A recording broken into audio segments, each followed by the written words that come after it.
الرحمن الرحيم. السلام عليكم ورحمة الله وبركاته. إن الحمد لله نحمده ونستعينه ونستهديه ونستغفره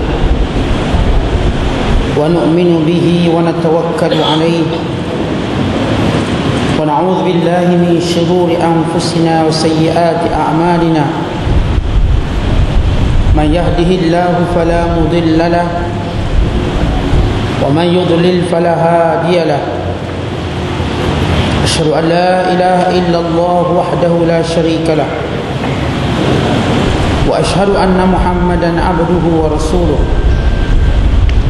اللهم صل وسلم وبارك على سيدنا محمد وعلى آله وصحبه أجمعين. أما بعد. Perbahasan keempat, di antara tanda kiamat itu menyerahkan urusan kepada selain orang yang ahli, yakni menyerahkan urusan kepada orang yang tidak layak, menempatkan seseorang yang sesuai dengan tempatnya merupakan salah satu dasar paling penting, yang tanda itu kehidupan manusia tidak akan menjadi baik, yang tanpa itu kehidupan manusia tidak akan menjadi baik. Pembunuhan boleh merosak kehidupan apabila hukum, kekuasaan dan jabatan diserahkan kepada kaum yang mengikuti hawa nafsu dan tidak diserahkan pada orang yang mampu melaksanakan pelbagai urusan, maka kehancuran tinggal menunggu waktu. Rasulullah SAW telah memberitahu bahawa termasuk tanda-tanda hari kiamat adalah menyerahkan urusan kepada orang yang tidak berhak mendapatkannya, yakni tidak ahli bidangnya. Dalam Sahih Bukhari dan Muslim disebut sebuah hadis dari Abu Hurairah. Ia berkata, pada suatu hari Rasulullah SAW bercerita pada kaum dalam sebuah majlis.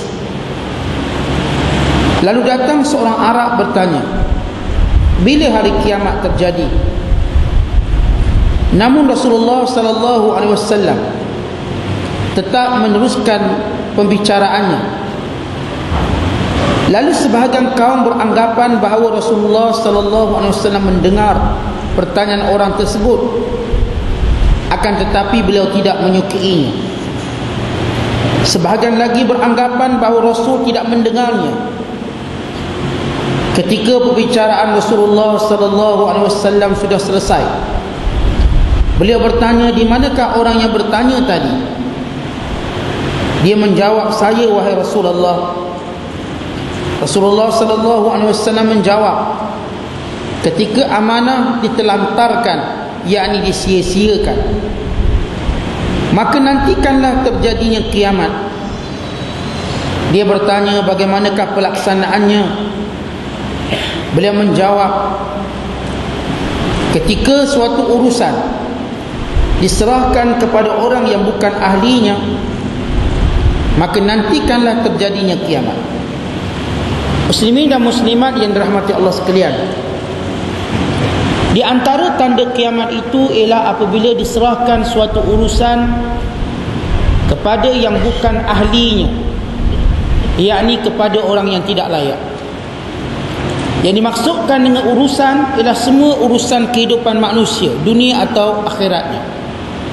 Sama ada urusan penjagaan harta benda, sama ada urusan agama, sama ada urusan politik dalam menjaga, menguruskan manusia, sama ada yang berkait dengan tanggungjawab sebagai seorang ibu, seorang suami.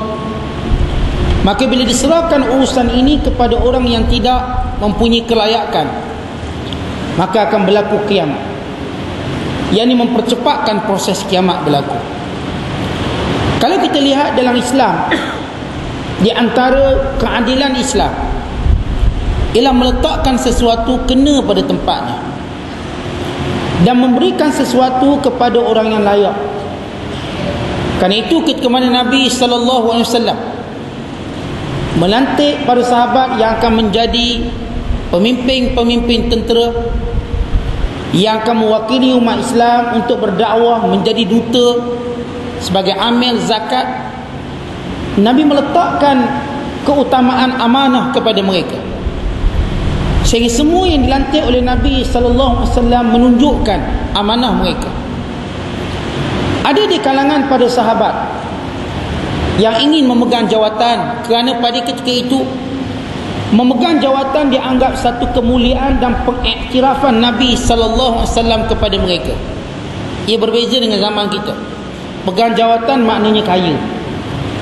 Zaman Nabi SAW, bila mereka memegang jawatan, mereka menganggap mereka menyumbang lebih banyak, dan mereka juga mendapat pengiktirafan daripada Nabi SAW.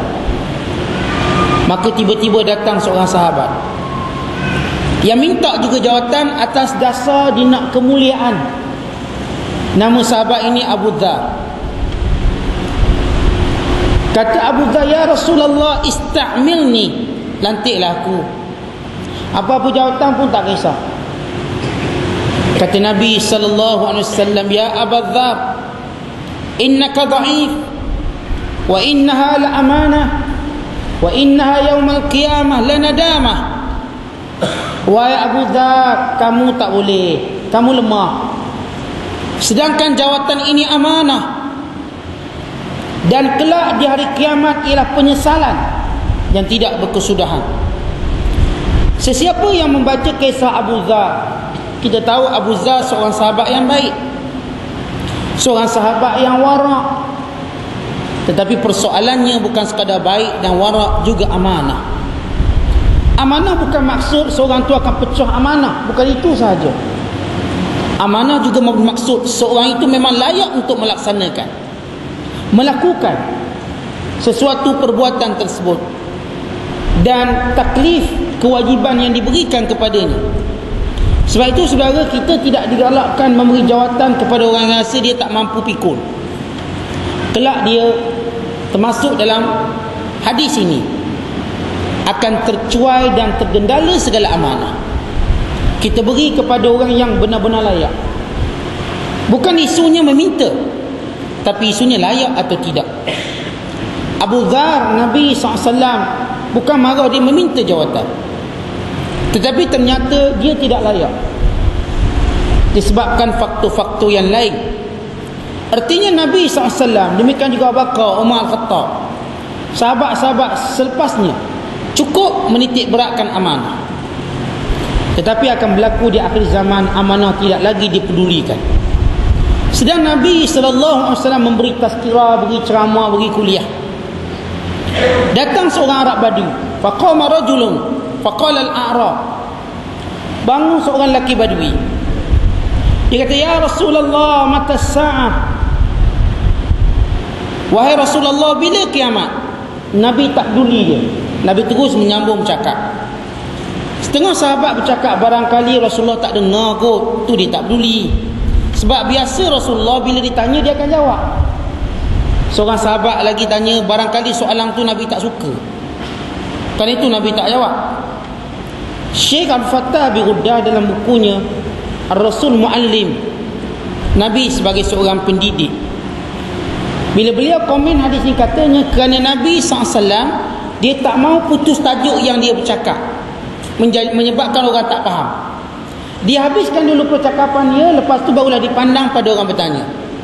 Dia tengah bercakap macam ni, tiba-tiba ada orang tanya soalan, kan tak habis lagi saya bercakap. Orang yang mendengar mungkin akan silap faham, tersalah faham, atau mungkin bila saya nak start balik dah lari tajuk lain pula.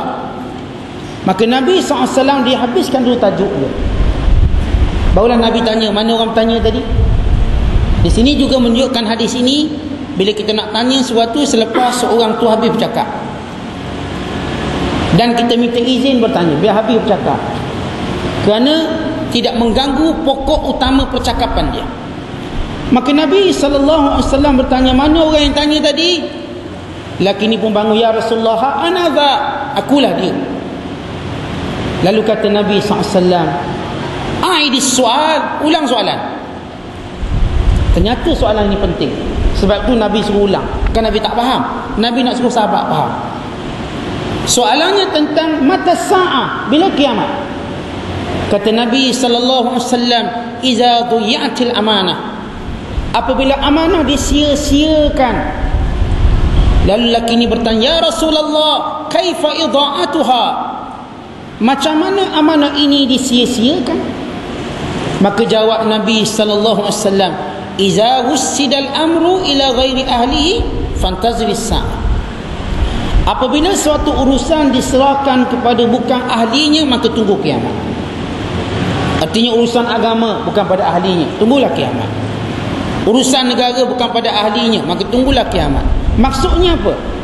Maksudnya makin akhir zaman orang makin jauh pada agama. Makin jauh daripada sifat takutkan Allah. Makin jauh daripada sifat muraqabatullah, takut dihisab oleh Allah. Tetapi mereka melihat amanah sebagai dual, peluang mendapat kekayaan, peluang untuk tunjuk kuasa. Maka ketika itu rosak dan binasalah manusia. Kerana orang yang dapat amanah ini pasti tidak akan berperanan dalam masyarakat dengan betul, dan menimbulkan rasa tidak puas hati kepada ramai golongan, ramai manusia. Maka berlakulah perbalahan, pertentangan, peperangan. Dan ini antara tanda-tanda kiamat yang besar. Itu bila dibuang amanah. Seseorang yang memperhatikan sejarah umat Islam, maka dia akan mengetahui bahawa penyakit yang ditunjukkan Rasulullah sallallahu alaihi wasallam ini merupakan salah satu ujian yang banyak menimpa kaum muslimin. Semua telah diserahkan urusan umat ini kepada orang yang mentelantarkannya, yakni mensia-siakannya. Mereka tidak mampu mendengar. Dalam hadis yang diriwayatkan daripada Muawiyah, disebutkan bahawa Rasulullah sallallahu alaihi wasallam bersabda yang bermaksud, akan ada seorang pemimpin sesudahku. Mereka mengatakan namun tidak menjalankan. Mereka dilemparkan ke neraka seperti kera dilemparkan. Hadis riwayat Tabrani dan Abu Ya'la. Sebenarnya hadis ini tak diterjemahkan dengan penuh. Hadis penuh di mana Nabi sallallahu alaihi wasallam menyatakan, "Satakunu a'immatum min ba'di." Akan ada selepasku pemimpin-pemimpin. Ini selepas aku wafat, kalangan orang Islam mula mereka menjadi pemimpin-pemimpin. Yaquluna fala yuraddu alaihi. Mereka bercakap tapi tak boleh bantah. Bila mereka bercakap tak boleh bantah. Ini pemimpin selepas Nabi SAW. Maksudnya bukan Abu Bakar, bukan Umar, bukan Uthman.